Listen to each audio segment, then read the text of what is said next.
ಬೆಂಗಳೂರಿನ ರಾಜಾಜಿನಗರದ ಆರ್ಟಿಒ ಕಚೇರಿಯ ಬಳಿ ಗಲಾಟೆ ಗದ್ದಲಗಳು ಕಾಣಸಿಕ್ಕಿವೆ. ಕಾರಣ ಏನು ಅಂತಂದ್ರೆ ಬಿಜೆಪಿ ಮತ್ತು ಕಾಂಗ್ರೆಸ್ ನಾಯಕರ ಮಧ್ಯೆ ಆಗಿರುವ ಮಾರಾಮಾರಿ, ಅಂದ್ರೆ ರಾಜಕೀಯ ಮಾರಾಮಾರಿ ಅಂತ ಹೇಳಬಹುದು.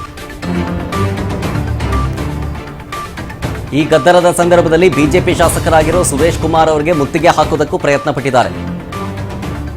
ಇದು ಕಾಂಗ್ರೆಸ್ ಮತ್ತು ಬಿಜೆಪಿ ನಾಯಕರ ಮಧ್ಯದ ಮಾರಾಮಾರಿಯ ಸ್ಟೋರಿ. ಕಾಂಗ್ರೆಸ್ ಮುಖಂಡನ ಮೇಲೆ ಶಾಸಕರ ಆಪ್ತನಿಂದ ಹಲ್ಲೆ ಆಗಿದೆ ಅನ್ನೋ ವಿಚಾರಕ್ಕೆ ಜೋರು ಗಲಾಟೆ ಆಗಿದೆ. ರಾಜಾಜಿನಗರದಲ್ಲಿ 300 ಕೋಟಿ ರೂಪಾಯಿ ಟೆಂಡರ್ ಅಕ್ರಮ ಆಗಿದೆ ಅನ್ನೋ ಆರೋಪ ಮಾಡಲಾಗ್ತಾ ಇತ್ತು. ಆಮೇಲೆ ಶಾಸಕರ ಜನಸ್ಪಂದನ ಕಾರ್ಯಕ್ರಮ ನಡೀತಾ ಇತ್ತು. ಆ ಕಾರ್ಯಕ್ರಮದ ಮಧ್ಯದಲ್ಲೇ ಮುತ್ತಿಗೆ ಹಾಕುವುದಕ್ಕೆ ಪ್ರಯತ್ನ ಪಡಲಾಗಿದೆ. ರಾಜಾಜಿನಗರದ ಆರ್ಟಿಒ ರಸ್ತೆಯಲ್ಲಿ ಕೈ ಕಮಲ ಕಾರ್ಯಕರ್ತರ ಗಲಾಟೆ ವಿಪರೀತವಾಗೋಯ್ತು. ಆರ್ಟಿಒ ಕಚೇರಿಯಲ್ಲಿ ಈ ಜನಸ್ಪಂದನ ಕಾರ್ಯಕ್ರಮ ನಡೀಬೇಕಿತ್ತು. ಎರಡೂ ಬದಿಗೆ ಬ್ಯಾರಿಕೇಡ್ ಅನ್ನು ಹಾಕಿಸಿ ರಸ್ತೆಯನ್ನ ಬಂದ್ ಮಾಡಿದ್ದಾರೆ. ಈಗ ಪೊಲೀಸರು ಪರಿಸ್ಥಿತಿಯನ್ನ ತಿಳಿಗೊಳಿಸುವ ಪ್ರಯತ್ನದಲ್ಲಿದ್ದಾರೆ. ದೃಶ್ಯದಲ್ಲಿ ಗಮನಿಸ್ತಾ ಇದ್ದೀರಿ.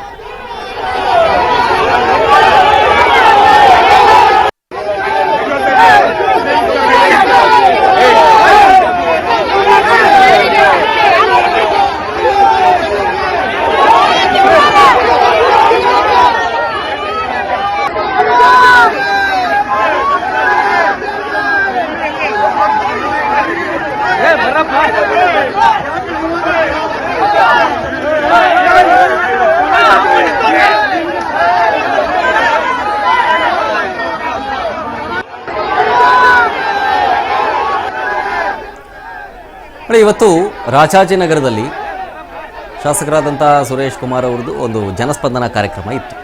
ಆ ಕಾರ್ಯಕ್ರಮ ನಡಿಬೇಕಾದ್ರೆ ಕಾಂಗ್ರೆಸ್ನ ಕಾರ್ಯಕರ್ತರ ಒಂದು ಪೋಸ್ಟರ್ ಅನ್ನು ಇಟ್ಕೊಂಡು ಬಂದರು. ರಾಜಾಜಿನಗರದಲ್ಲಿ 300 ಕೋಟಿ ರೂಪಾಯಿ ಟೆಂಡರ್ ಅಕ್ರಮ ಆಗಿದೆ ಅಂತ ಹೀಗೆ ಆರೋಪ ಮಾಡ್ತಾ ಮಾಡ್ತಾ ಮಾಡ್ತಾ ಜನಸ್ಪಂದನ ಕಾರ್ಯಕ್ರಮಕ್ಕೆ ಮುತ್ತಿಗೆ ಹಾಕುವುದಕ್ಕೂ ಕೂಡ ಯತ್ನಿಸಿದ್ರು. ಅಲ್ಲೇನೋ ಶಾಸಕರ ಆಪ್ತರೊಬ್ಬರು ಕಾಂಗ್ರೆಸ್ ಕಾರ್ಯಕರ್ತರಿಗೆ ಅಥವಾ ಮುಖಂಡರಿಗೆ ಹಲ್ಲೆ ಮಾಡಿದ್ದಾರೆ ಅನ್ನೋ ವಿಚಾರಕ್ಕೆ ಜೋರು ಗಲಾಟೆ ಆಗಿದೆ. ಆ ಗಲಾಟೆ ವಿಪರೀತಕ್ಕೆ ಹೋಗಿದೆ. ಹಾಗಾಗಿ ಪೊಲೀಸರು ತಕ್ಷಣವೇ ಸ್ಥಳದಲ್ಲಿದ್ದಂಥ ಸಂದರ್ಭದಲ್ಲಿ ಅಲರ್ಟ್ ಆಗಿ ಪರಿಸ್ಥಿತಿಯನ್ನು ತಿಳಿಗೊಳಿಸುವಂಥ ಪ್ರಯತ್ನಗಳಾಗಿದೆ. ಒಂದಷ್ಟು ಜನನ ಅರೆಸ್ಟ್ ಮಾಡೋದು ಕೂಡ ಕರ್ಕೊಂಡು ಹೋಗಿದ್ದಾರೆ.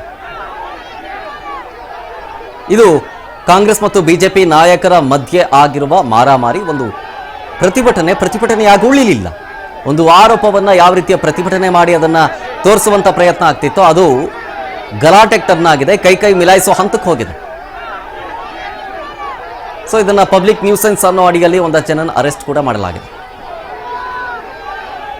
ಆರ್ಟಿಒ ಕಚೇರಿಯಲ್ಲಿ ಒಂದು ಜನಸ್ಪಂದನ ಕಾರ್ಯಕ್ರಮ ನಡೀಬೇಕಿತ್ತು. ಎರಡೂ ಬದಿಗೆ ಬ್ಯಾರಿಕೇಡ್ ಹಾಕಿ ರಸ್ತೆಯನ್ನ ಈಗ ಬಂದ್ ಮಾಡಿದ್ದಾರೆ ಪೊಲೀಸರು. ಮುತ್ತಿಗೆ ಹಾಕ್ತಾರೆ ಅನ್ನುವಂಥ ವಿಚಾರ. ಆರ್ಟಿಒ ಕಚೇರಿಯ ಬಳಿ ಗಲಾಟೆ ಗದ್ದಲ ವಿಪರೀತವಾಗಿ ಹೋಗಿತ್ತು. ಟೆಂಡರ್ ಗೋಲ್ಮಾಲ್ ಆರೋಪದಲ್ಲಿ ನೋಟಿಸ್ ಬಂದಿಲ್ಲ. ರಾಜಾಜಿನಗರ ಶಾಸಕ ಸುರೇಶ್ ಕುಮಾರ್ ಅವರು ಇದಕ್ಕೆ ರಿಯಾಕ್ಟ್ ಮಾಡಿದ್ದಾರೆ. ಜನಸ್ಪಂದನ ಕಾರ್ಯಕ್ರಮ ವೇಳೆ ಕೈ ಕಾರ್ಯಕರ್ತರು ದಾಳಿ ಮಾಡಿರೋ ವಿಚಾರ ಸಂಬಂಧ ರಿಯಾಕ್ಟ್ ಮಾಡಿದ್ರು ಸುರೇಶ್ ಕುಮಾರ್ ಅವರು. 200 ಕೋಟಿ ರೂಪಾಯಿ ಹಗರಣ ಅಂತ ಲೋಕಾಯುಕ್ತದಲ್ಲಿ ಕಂಪ್ಲೇಂಟ್ ಆಗಿದೆ. ಲೋಕಾಯುಕ್ತ ನೋಟಿಸ್ ಬಂದ್ರೆ ನಾನೇ ಹಾಜರಾಗ್ತೀನಿ, ನನಗೆ ನೋಟಿಸ್ ಬಂದಿಲ್ಲ ಅಂತಿದ್ದಾರೆ ಶಾಸಕರು. ತೊಂದರೆ ಕೊಡೋದಕ್ಕಾಗಿ ಇಲ್ಲಿಗೆ ಬಂದು ಇವರು ಸುಖ ಸುಮ್ಮನೆ ಪ್ರತಿಭಟನೆ ಮಾಡ್ತಾ ಇದ್ದಾರೆ ಅಷ್ಟೇ. ನನಗೆ ನೋಟಿಸೇ ಬಂದಿಲ್ಲ. ಜನರ ಸಮಸ್ಯೆ ಆಲಿಸ್ತಿದ್ದ ವೇಳೆಗೆ ಅಟ್ಯಾಕ್ ಮಾಡಿದ್ದಾರೆ ಬೇಕು ಅಂತ. ನೋಡಿ, ಟೆಂಡರ್ ಗೋಲ್ಮಾಲ್ ಆರೋಪದಲ್ಲಿ ನನಗೆ ಇನ್ನೂ ಕೂಡ ನೋಟಿಸ್ ಬಂದಿಲ್ಲ, ಬಂದ್ರೆ ನಾನೇ ಖುದ್ದಾಗಿ ಹಾಜರಾಗ್ತೀನಿ ಅಂತಂದಿದ್ದಾರೆ ಸುರೇಶ್ ಕುಮಾರ್. ಜನಸ್ಪಂದನ ಕಾರ್ಯಕ್ರಮದ ಸಂದರ್ಭದಲ್ಲಿ ಮುತ್ತಿಗೆ ಹಾಕೋದಕ್ಕೆ ಪ್ರಯತ್ನವನ್ನ ಪಡಲಾಯಿತು. ಆ ಸಂದರ್ಭದಲ್ಲಿ ಶಾಸಕರ ಆಪ್ತರೊಬ್ರು ಏನೋ ಹಲ್ಲೆ ಮಾಡಿದ್ರು ಅನ್ನೋ ವಿಚಾರಕ್ಕೆ ಇದು ಮತ್ತೊಂದು ಹಂತಕ್ಕೆ ಹೋಯ್ತು.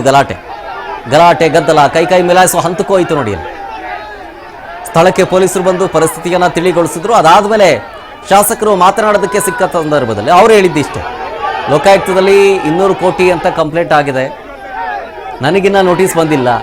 ನೋಟಿಸ್ ಬಂದರೆ ನಾನು ಹೋಗಿ ಹಾಜರಾಗ್ತೀನಿ, ವಿಚಾರಣೆಗೆ ಹಾಜರಾಗ್ತೀನಿ, ಉತ್ತರ ಕೊಡ್ತೀನಿ.